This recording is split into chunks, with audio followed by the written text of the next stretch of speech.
This is good. Alhamdulillah. We're going to go ahead and begin because it's a lot of practical information that we want to learn from our two speakers. Inshallah, it's today's workshop, Healthy Minds Parenting Workshop. It's going to be a session to explore different tools and factors necessary for raising kids with healthy minds. And one of the important factors that will be explored in the session is how to raise children who can self-soothe.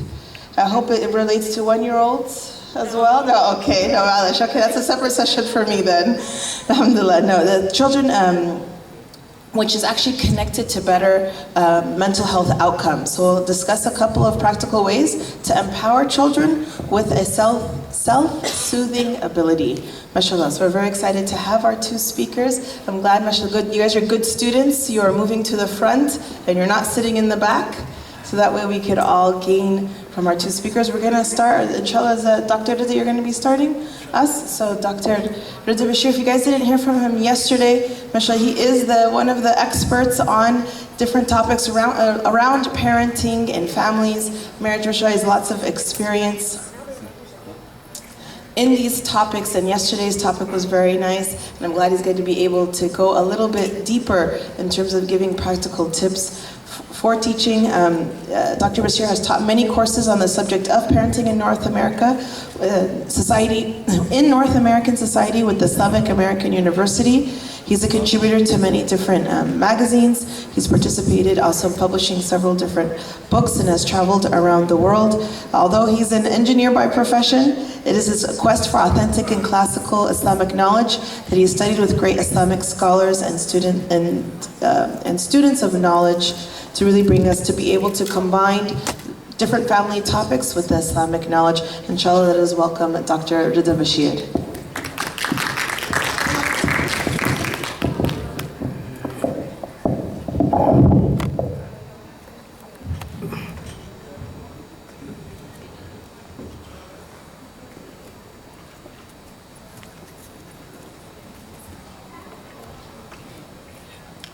Alhamdulillah wassalatu wassalamu ala rasulillah rabbi shrah li sadri wa yassir li amri wahlul 'uqdatan min lisani yafqahu qawli. Looks like it is my lucky week. Sister Maisa moderated my session last night and she's moderating this one this morning. MashaAllah, may Allah bless you all. Welcome to this very important session, and it looks like Alhamdulillah Rabbil Alameen, our audience in the convention became very good parents. That's why we don't see. So. Is it on? Yeah, it is on. Yeah. Can you hear him well? Yes. Okay, alhamdulillah. Yeah. Because I'm behind him, so I can't Should hear. come in the back. Okay, alhamdulillah. Okay. So this is about Healthy Minds Parenting Workshop, and my assignment that was given to me is on how to deal with technology. How to deal with these things, and tablets and computer screen time and all these new gizmos, and so I tried to put some slides to look at the reality of the situation, and then some tips on how parents can help their children to manage the screen time properly, inshallah Rabbil Alameen. So you can see it is mainly about our children and technology. This is my focus will be. And just to start with, I like everybody here to be clear that technology is the reality of our children's time. We cannot turn the clock back and say there is no technology. It's going to be there, it's going to stay there. So the trick is how can we manage this technology with our children to make sure that they benefit from it, because there are lots of benefits from using this technology, alhamdulillah Rabbil Alameen, but at the same time there are lots of harms and bad things that could come with it, inshallah Rabbil Alameen. So let me talk to you first about, according to statistics as well as empirical studies, what are the negative effects for overusing technology, because really you are overusing it. If we are just using it, it will be different. So these are some of the negative effects of overusing technology. Weak connection with parents and family, and I think every one of us here can attest to this. Agree with me? There's no doubt about it. You know. Poor social skills, and I try to check young people whenever I go to any place just to see how they respond to things. And believe me, it's over 90% they don't know how to respond properly to various, very, very minor things, you know, because of the lack of social skills. They are not interacting with adults as they should be interacting with, you know. Poor aptitude for learning. And I was conducting a workshop last Sunday in Ottawa, Canada, with my wife there. And one of the teachers was attending the workshop, and she said, yes, this is really harming the children in terms of them being able to be attentive in the class, to try to learn. It is affecting their learning ability negatively a lot, you know. Risk of cyberbullying, and I'm sure every one of you here can talk about experience with other people that they have been bullied over the internet. No break from the pressure of high school environment, you know. Before we had this iPhones and things like this, at least the kids, they come back from the school, they have no connection with the high school anymore. They have no connection with the bad kids over there anymore. They take a break, you know. But now, with all these groups over these social media, different types of things, there is no break for them.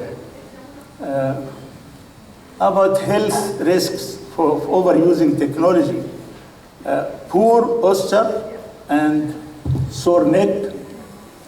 I'm sure everybody start moving his neck like this. Overuse of fingers and wrists. Many young people, they are complaining about their wrists and their fingers and their joints, you know. This morning,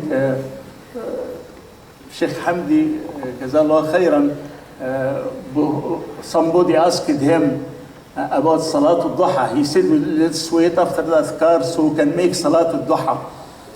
So he said, Subhanallah, the Prophet ﷺ has a hadith that say we should pay a charity for every joint in our body.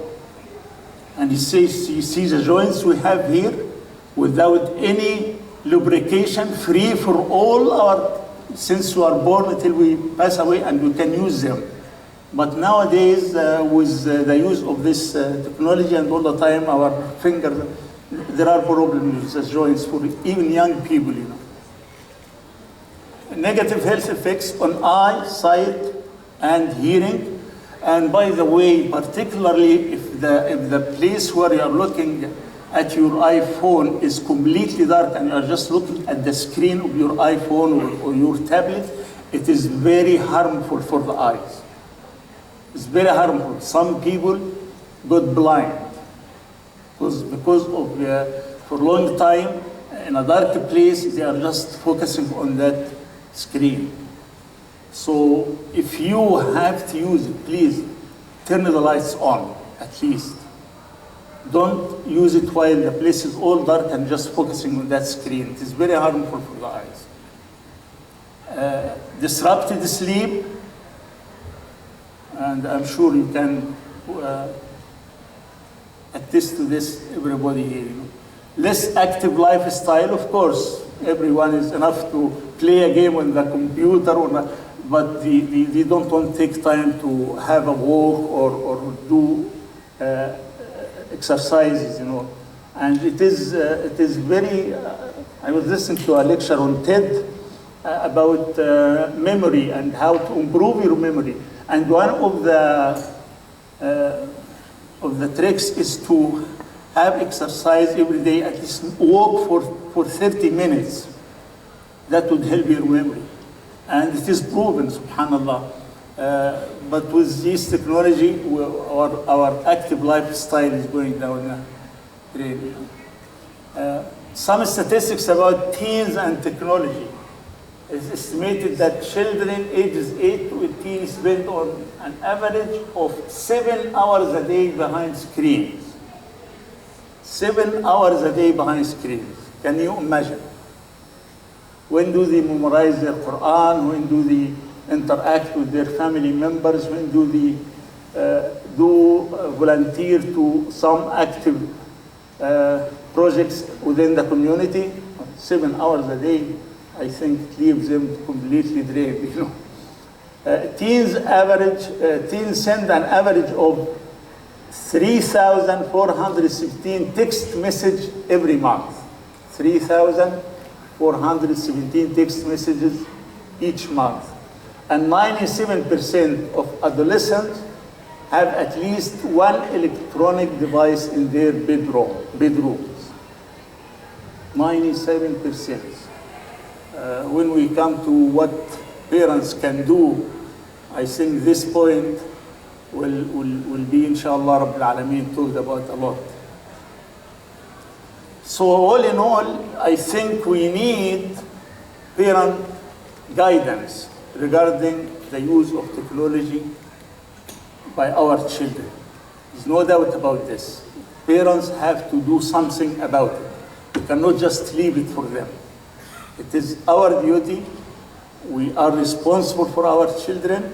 Allah subhanahu wa ta'ala told us in Surah Tahrim, verse number 6, يا أيها الذين آمنوا قوا أنفسكم وأهليكم نارا وقودها الناس والحجارة عليها ملائكة غلاظ شداد لا يعصون الله ما أمرهم ويفعلون ما يؤمرون. Or you believe, protect, save yourself and your family members from hellfire. So our responsibility does not stop by saving our own selves. We really have to work hard to help saving our family members also. And if we cannot help our children to manage this technology properly, we are not helping them to be away from the hellfire. Because there are so many problems with this technology. Okay, what parents can do? I think there are 3 areas where parents can help. First of them is modeling. How do parents use their own technology equipment? Modeling. Second is setting very clear guidelines for the use of this technology. And third is providing alternatives, which could be better than the kids spending just all the time in front of the screen. Modeling. We know modeling is the most important way of tarbiyah. The most important way of tarbiyah is modeling. That's why Allah subhanahu wa ta'ala sent to us Prophet Muhammad sallallahu alayhi wa sallam as our role model, as he told us in Surah Al-Ahzab, verse number 21, لَقَدْ كَانَ لَكُمْ فِي رَسُولِ اللَّهِ أُسْوَةٌ حَسَنَةٌ لِمَنْ كَانَ يَرْجُو اللَّهَ وَالْيَوْمَ الْآخِرَ وَذَكَرَ اللَّهَ كَثِيرًا. Indeed, you have the best example, the best role model in the person of Prophet Muhammad sallallahu alayhi wa sallam. And we as parents have to learn from the model of the Prophet ﷺ and model for our children all the good ethics and good manners and all the good ways to use different things. I like to do an exercise, and Sister Noha likes this exercise very much, just to show you how modeling is very important. Okay, everyone in the hall, raise your hands up like this. Okay? Put it back at your laps. Now raise your right hand up like this. Make a circle with these 2 fingers. Put it at your cheek. I like you to look around. Where did you put your hand? Where did you? 95% of you put his hand at your chin. I didn't say put it at your chin. Right? I said put it at your cheek, but because I put my hands on my chin, everyone followed me. And this is how the brain works. Allah subhanahu wa ta'ala created us with our minds registering pictures much more than word. Registering picture much more than word. So you followed the picture in front of you. And this is family atmosphere is all about this. The kids, they see things and they follow what they see. So if we want to make good tarbiyah to our children, we have to make good tarbiyah for ourselves first.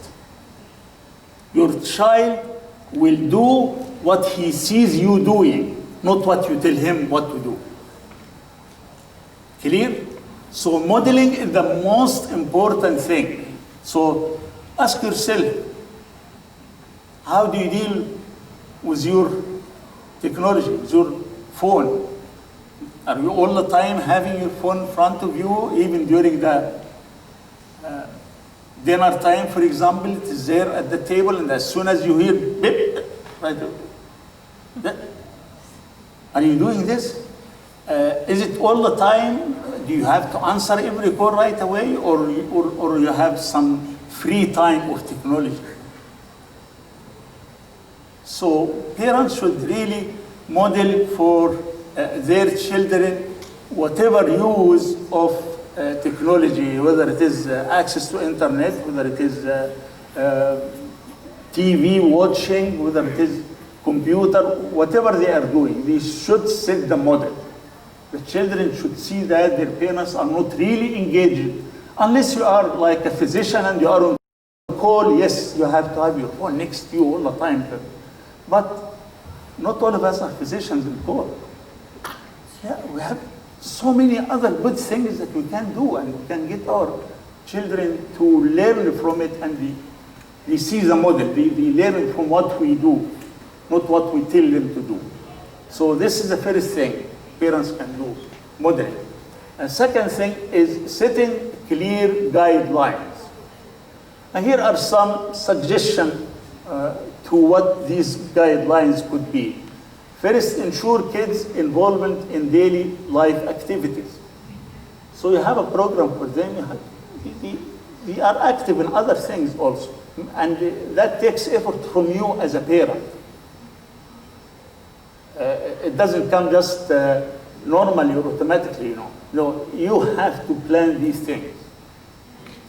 Ensure kids have physical activity on regular basis.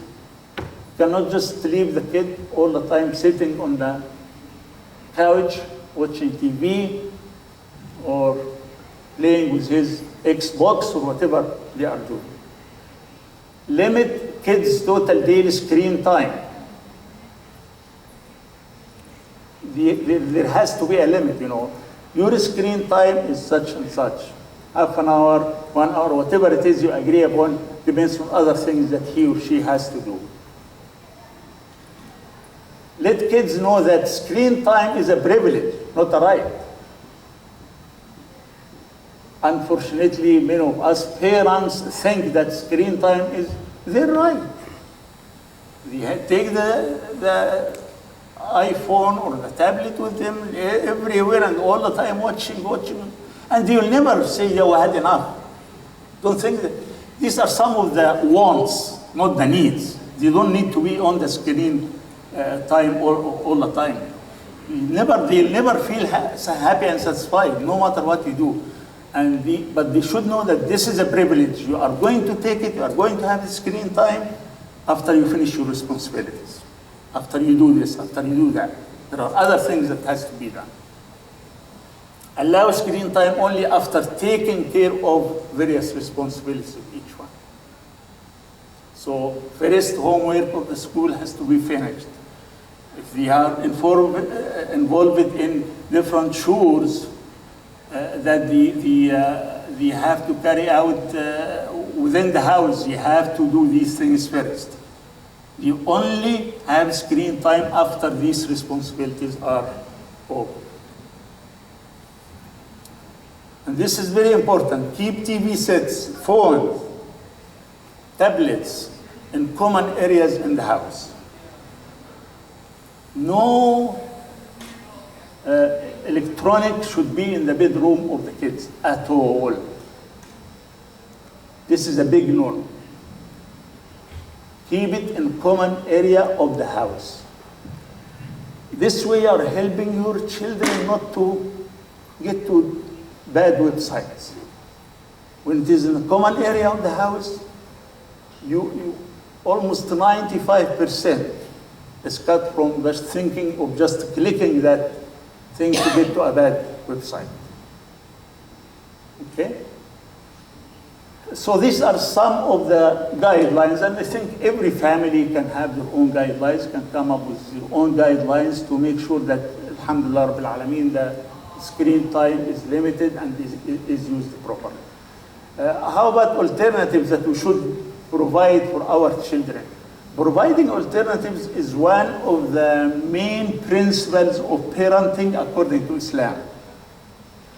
When the Prophet ﷺ went to Medina, he found them celebrating 2 Jahili days. He told them, don't celebrate these days anymore. But did he leave a void? No. He said, إِنَّ اللَّهَ أَبْدَلَكُمَا خَيْرًا مِنْهُمَا عِيدُ الْفِطْرِ وَعِيدُ الْأَضْحَى. Allah subhanahu wa ta'ala substituted for you 2 better celebrations. Eid al-Fitr, you do it after you succeed in finishing an important ibadah during the month of Ramadan, the fasting. Eid al-Adha, you do during the Hajj season. So he provided alternatives. So you don't want your child to sit in front of the screen all the time. Provide alternatives. What kind of alternatives could this be? Join a sports team or clubs. Sports is very important. Sports is very good things for young people and for old also, unless they have broken knees. Organize family outings, picnic, hiking, biking, camping, you name it. And camping is very, very good for children, very good. It teaches them responsibility, it teaches them life skills, it teaches them social skills. And mashallah, you people here in California, you are lucky, you know. You can do camping every weekend, wallah.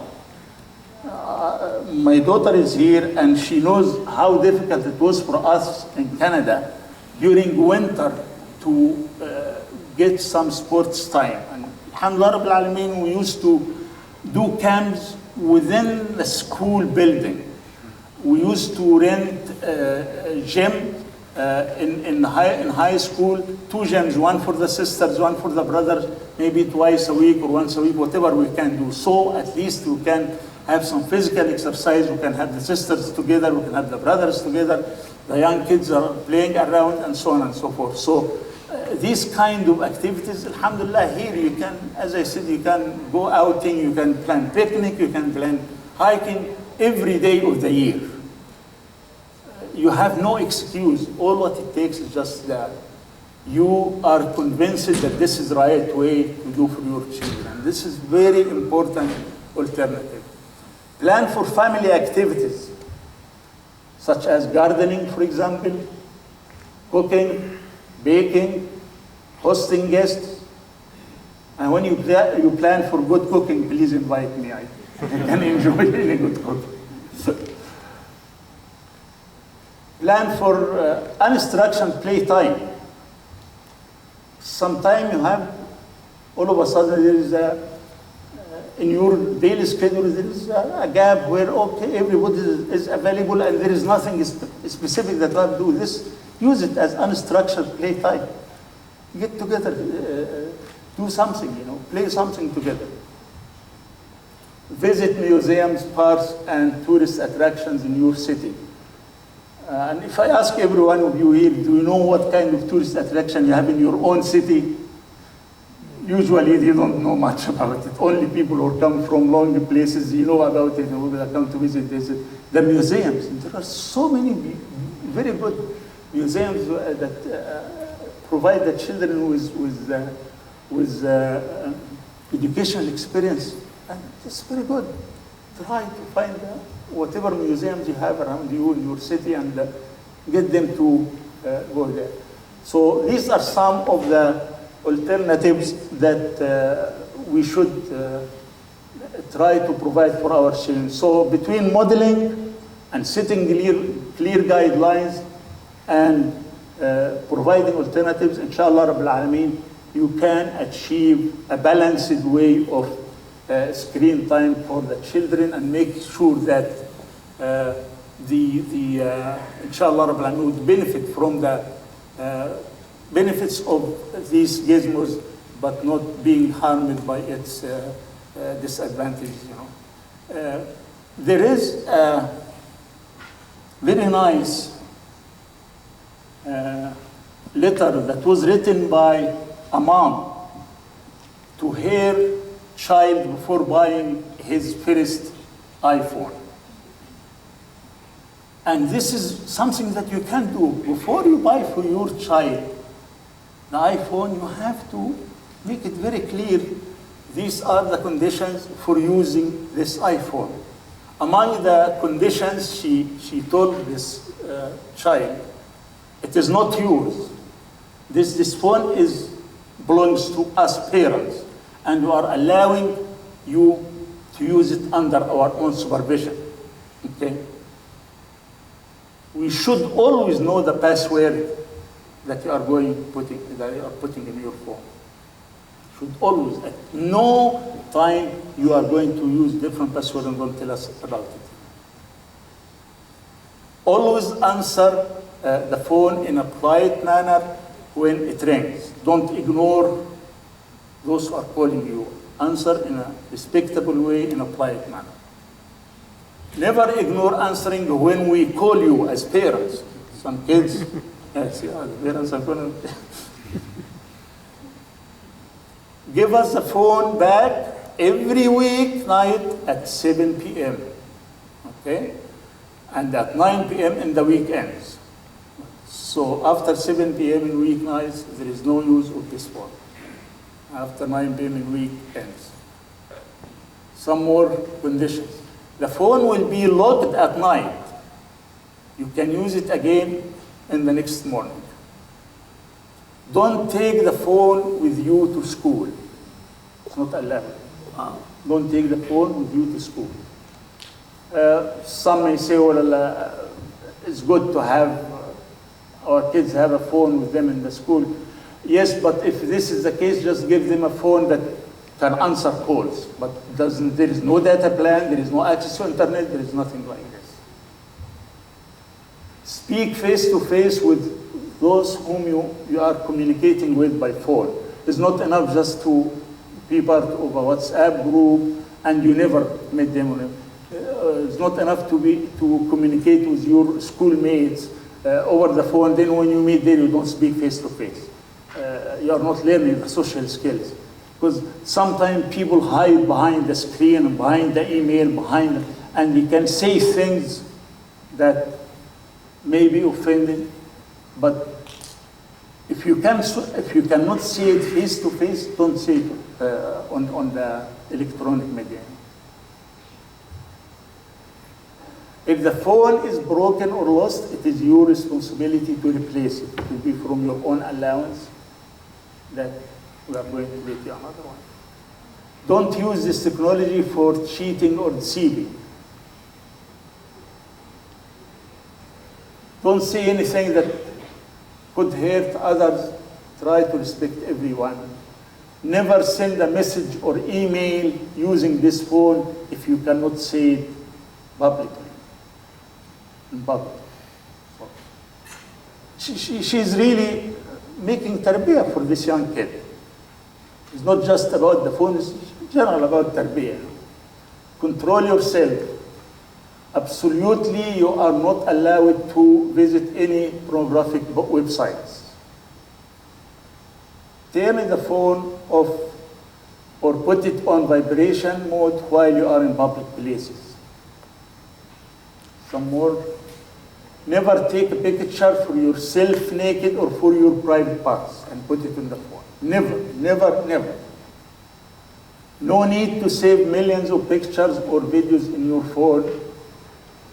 Leave the phone at home sometimes. Don't behave as if the phone is your life.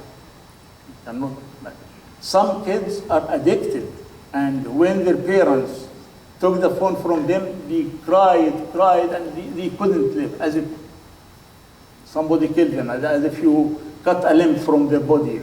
SubhanAllah. Don't depend on Google for everything. Ask questions. Ask your parents. Because some people think that they can get everything from Google. Sheikh Google can answer my questions. And mashallah, I have so many Google fatwas that are, subhanallah, it has nothing to do with Islam. If you violate this agreement, the phone will be taken from you. So these are some of the things that you can, before buy for your child a phone, you can agree with him or her about it. So at least you have some guidelines for the use. If your child already have a phone, I think you should make a contract with him or her for the use of the phone.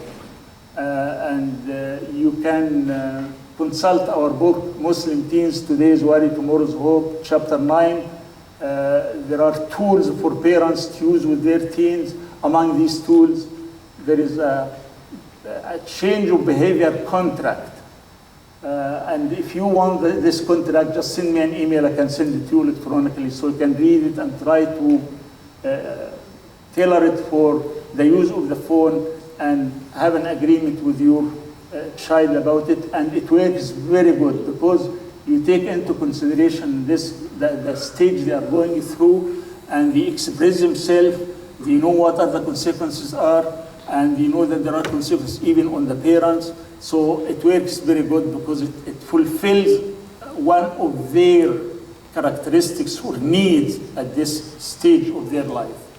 So these are some tips that I thought I could share with you, inshallah Rabbil Alameen, and hopefully we can benefit from them. Hopefully, inshallah Rabbil Alameen, we can do something with it. Otherwise, we know the harms are so many. May Allah subhanahu wa ta'ala bless you all. May Allah subhanahu wa ta'ala accept from all of us. Jazakumullah khairan for being such a wonderful audience. أقول قولي هذا وأستغفر الله لي ولكم والسلام عليكم ورحمة الله وبركاته.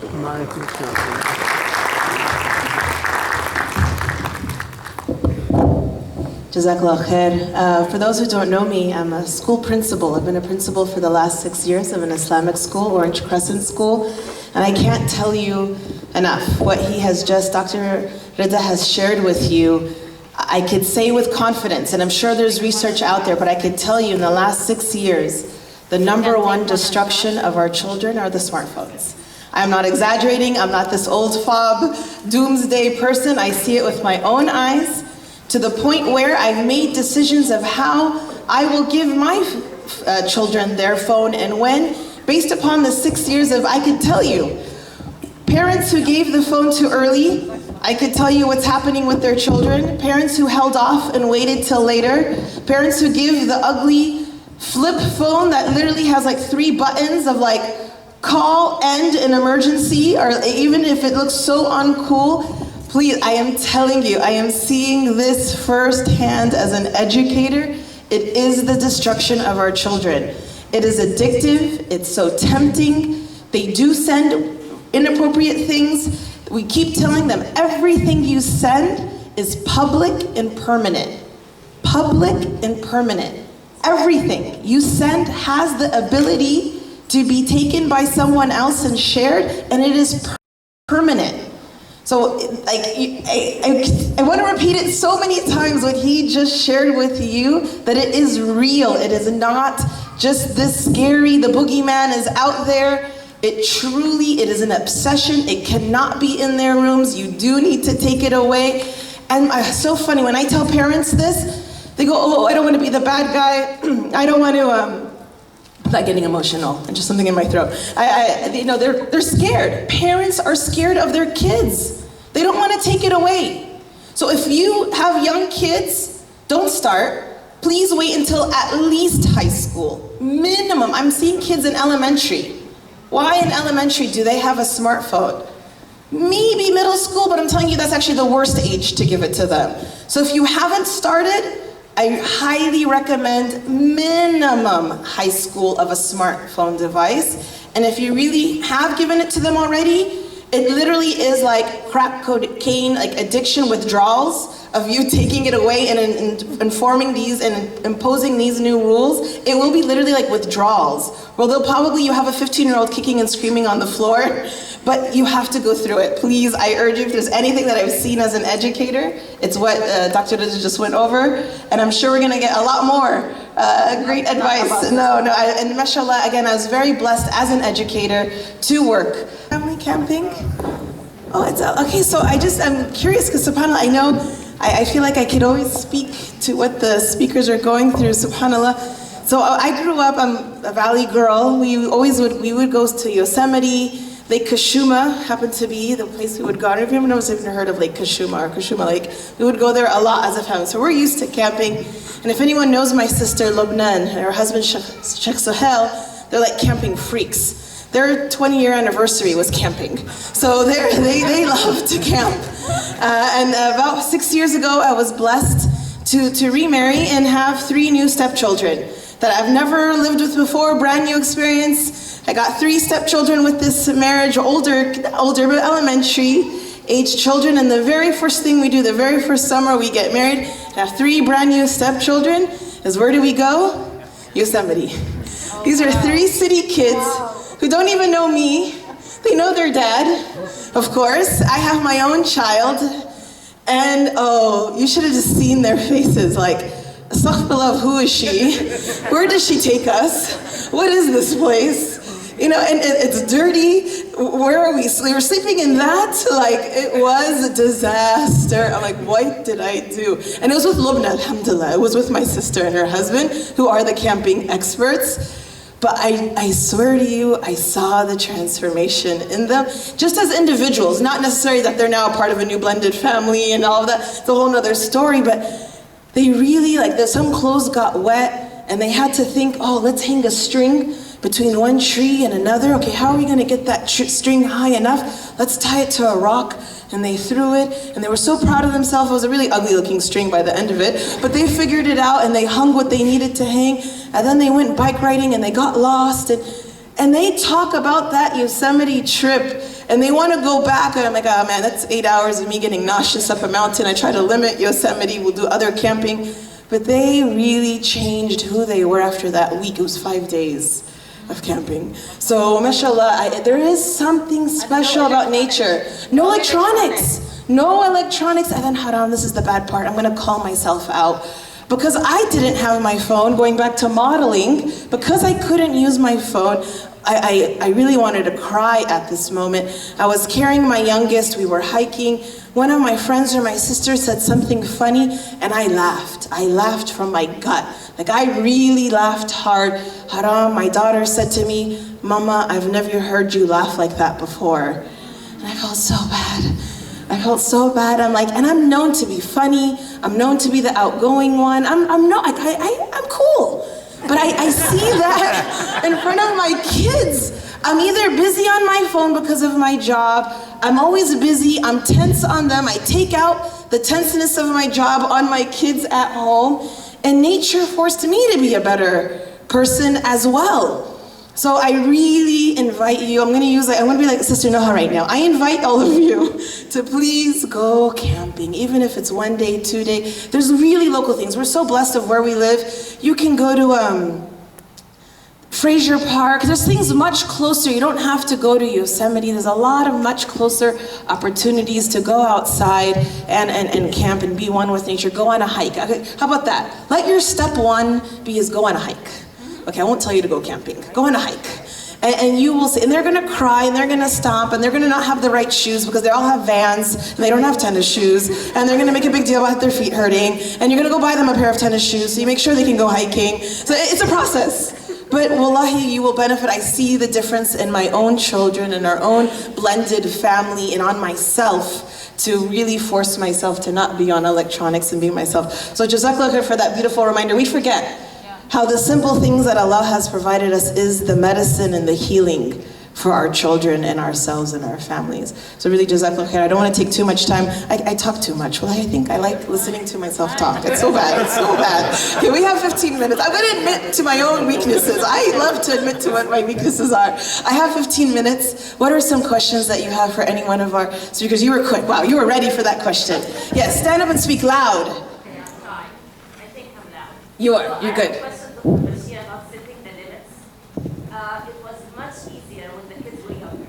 We had rules that were, we had some struggle when we set the rules about screen time, but then it went smooth. The kids would just read and go out and play and whatnot.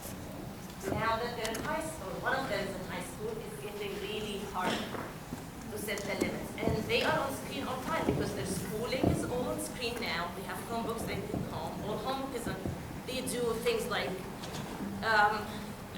video editing and Photoshop, and so they're always on screen, and it's so hard to set the limit. Great. Just in case if anyone, her question is, when they're younger, it's easier to set limits on screen time, but when they start to get to high school, it's more difficult. Yeah, I'm sorry. No, go ahead. And also to add is when you start letting go, because at some point, in a couple of years, they're not under our direct control, maybe. I mean, depending on where they go for college. So this transition from total control of the parents of the screen time and leaving it up to them to decide, and as you said, Dr. Bashir, it's never enough. Do you have your mic? Okay, perfect. Brother Muhammad, can I pass you this mic to take on for questions? Oh, okay, got it. Go ahead. Alhamdulillah, salatu wassalamu ala Rasulullah. The screen time we're talking about is the leisure one. But if they are doing it as work, as an assignment, and they are in the common area of the house, this is not counted as screen time. They are working, like video editing or whatever assignment they are doing. And as I said, they are in the common area of the house. This is work. They are doing assignment. They are doing their homework. But when we refer to screen time, is playing games, is chatting with their friends, all these kind of things. So you have to differentiate between what are they doing on the screen. That's number one. Number two, you are not just doing setting a limit for the screen time, and you are not building identity in the same time. You have to work on building the identity, because there will come a day, as you said, they will be out, they are not under our wings anymore. You want them to be making the right decision, whether you are around or not. And the only way for it to be so is that from early on, we connect them to their Creator, Allah subhanahu wa ta'ala. The Prophet ﷺ told us, as soon as the child is born, what we do, we give adhan in his ear. So the first word we would hear will be Allah. And this is an indication from the Prophet ﷺ that this weak creature will need Allah subhanahu wa ta'ala all the time, his Creator. The source of power, source of knowledge, source of wisdom, source of every good thing. We'll need it all the time. But what happens is that we give the adhan in their ear and then forget about it for the rest of their life. We have to continue during various stages of their life, connecting them with their Creator. Because if they are really connected with their Creator, they know that He is with them all the time, as we're told in Surah Al-Hadid, verse number 4, وَهُوَ مَعَكُمْ أَيْنَمَا كُنْتُمْ. When they reach that stage, inshallah Rabbil Alameen, no matter what happened, they will think about it and they will try to do the right thing all the time. We have to work on both. We cannot just work on setting limit without nurturing. And the highest level of nurturing is to connect our kids with Allah subhanahu wa ta'ala. If the child is doing the right thing because he's scared from me as his parents, as soon as I turn my back, he's going to do the wrong thing for sure. But if he's doing it because he knows that Allah subhanahu wa ta'ala is with him all the time, inshallah Rabbil Alameen will always try to make the right decision. And this is the highest degree of success any parent can have, that his kid is trying to make the right decision, whether he or she are around or not. So you have to work on both of them, inshallah. Jazakallah khair. Jazakallah khair, sister. Yes, go ahead. Assalamu alaikum. Yeah, my question is, or comment and question, like I have 2 high school students, and now with 3. The problem with these new apps is not only the smartphone. Like if we took the smartphone, they can go to school without their phone or smartphone. They can sign in from any phone from their friend.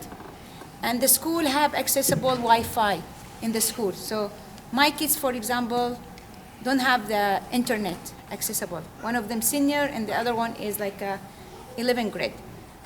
If he didn't get the smartphone, he has a Snapchat or he signed into Instagram. The school asked him to do Twitter. So if I didn't allow him to take it, or many years, or like he just started in 11th grade with a smartphone, his friend helped him to do Snapchat, and he starts signing in Snapchat from his friend phone. Let me just repeat the question so the people in the back can hear is, even if you limit in your own home or don't have ability in your own home, kids find a way, high school students find a way at school to either use school devices, use a friend's device, even schools asking to start a Twitter account as a school project. So they have still that access to these different apps and social media through friends or school, even if there is control in the home. Correct? That's your question? And then go ahead, keep going. I have another point, which is struggling with the kids sharing some kind of these videos or like a short pictures from Instagram or other, it has under discovery or like this. When you ask them and share with them and start like open discussion with your kids, they answer you that say, oh, this is just a joke. Just we are different by kind of a humor between me and my friend, or like we're sharing something. So that the way of their answering us, it's this is nothing wrong with it. So yes, they say we don't do anything haram. And they feel like, oh, we have a gap between us understand them that this is not like something too bad. For them, we see everything is too extreme. Number 3, I have my kids is everything in the living room, but they switch window always. So they open the game and they say, I cannot concentrate unless I have a little entertainment. I set the time, I attend all Sister Noha since like 10 years, and she know that. Every generation has different ability. It's a big struggle. So this other 2 parts you're saying is, even when you ask your children about the different apps that they're using or the images that they're sharing with their friends, the response of the kid is always, oh, it's just a joke. This is how I communicate with my friends. This is how we share with each other. It's not a big deal. So it feels like the parents are giving more of like haram and extreme, where the kids are like, yeah, it's not a big deal. This is not haram. It's just how we talk and share snaps with each other and communicate. And lastly, even if you keep the electronics in the living room, kids are smart. They'll run 2 screens open at the same time. They click very fast if you're coming close between their 2 different screens, because they feel like they need a little entertainment while doing their homework. They like to switch back and forth to what they should be doing and not be doing very quickly. So it's a big question, 3-part question. If either one of you will address this. You really forget the first one. They get access to these apps. The first part was when they get access to the apps through friends and school, even if you try to limit it, they'll still go on social media. So let's first answer the easy one first, the changing windows. You can have an app that can cut the internet if they change windows. It disrupts the connection, there is no internet. So you can use this one with them. But this is an indication that you did not do enough with them in building their identity. If they start deceiving this way, you have a bigger problem. That really you did not instill in them the fear of Allah subhanahu wa ta'ala. You did not build their identity. You just work it on the mechanics of the things. but you're not doing during their growth, trying to instill in them these good characters, this connection with Allah subhanahu wa ta'ala, that deceiving mom and dad is not the right thing to do. So I cannot find a solution for anybody except to work on these two areas. For all these questions, the tips or the guidelines that I will give, or Sister Ra will give, is going to help you with the mechanics of it. But in the same time, you really have to build the identity of the child. So he would, on his own, say, no, this is not right. I shouldn't be doing this. I shouldn't be deceiving my mom or dad and change windows so I can look at something that's not allowed. And if the question of that, the consider this, you are an old-fashioned. These are there are limits, and there are things that are very clear, things that are gray area, and this is left for you to decide whether that's okay, is not a big problem to share pictures like this, or it is a joke, that's okay, or you don't want it in your household, you don't want to, you really want to follow a higher level of moral fiber, and you keep working on them, So I have nothing to add more than this. I don't know if Sister Noah want to add on. So I'm going to add that instilling this identity piece of their connection with Allah is a journey. Please remember this, and please be compassionate with yourselves when your children are experimenting with all different things, whether they're going on bad sides or experimenting with sinful behavior, whatever it is. That is their part of their own personal spiritual journey with Allah. Your part is to do what you can, okay? Not in a, and this is what I'm going to talk about tomorrow, by the way, the one about cultivate spirituality at 3 p.m. I'm going to be talking about this idea of building the connection with Allah subhanahu wa ta'ala. But please remember, it's a journey, it takes time. Your children are going to have different timelines. You're going to have some children who are early on are going to be strongly connected to Allah. And that's a blessing. That's a blessing from Allah subhanahu wa ta'ala. I remember one time Shaykh Alauddin, may Allah give him health, he said one of the most beautiful blessings that Allah subhanahu wa ta'ala can grant a parent is a child who is not struggling in their connection with Allah. Please remember that it is a blessing. Okay, yes, you do your part, but it's also a blessing. Because we do our part also, and we're tested in our children. And that test is one of the most difficult tests for a practicing Muslim parent. And just remember Nabi Nuh, Prophet Nuh. Prophet. I mean, I find it that, especially nowadays, in the time we're living and the era we're living in, I just love how Allah subhanahu wa ta'ala, the first test was with Adam, and how they were, tested in their ability to kind of like respect the rules, and obey the rules. That was the fitna of Adam alayhi salam. But then the fitna of Nuh. So the second prophet, immediately, Allah, the second lesson He's giving us, humanity, is the test in the children. So from early on, He's telling us, yes, you're going to do your part, and I am going to ask you on the day of judgment about your part. You will be asked about your part. I am not going to ask you whether your children followed or not.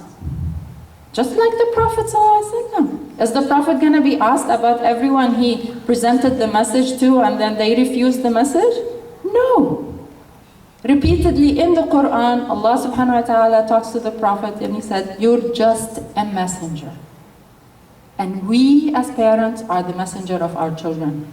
So we need patience, we need compassion. Compassion for ourselves, number one.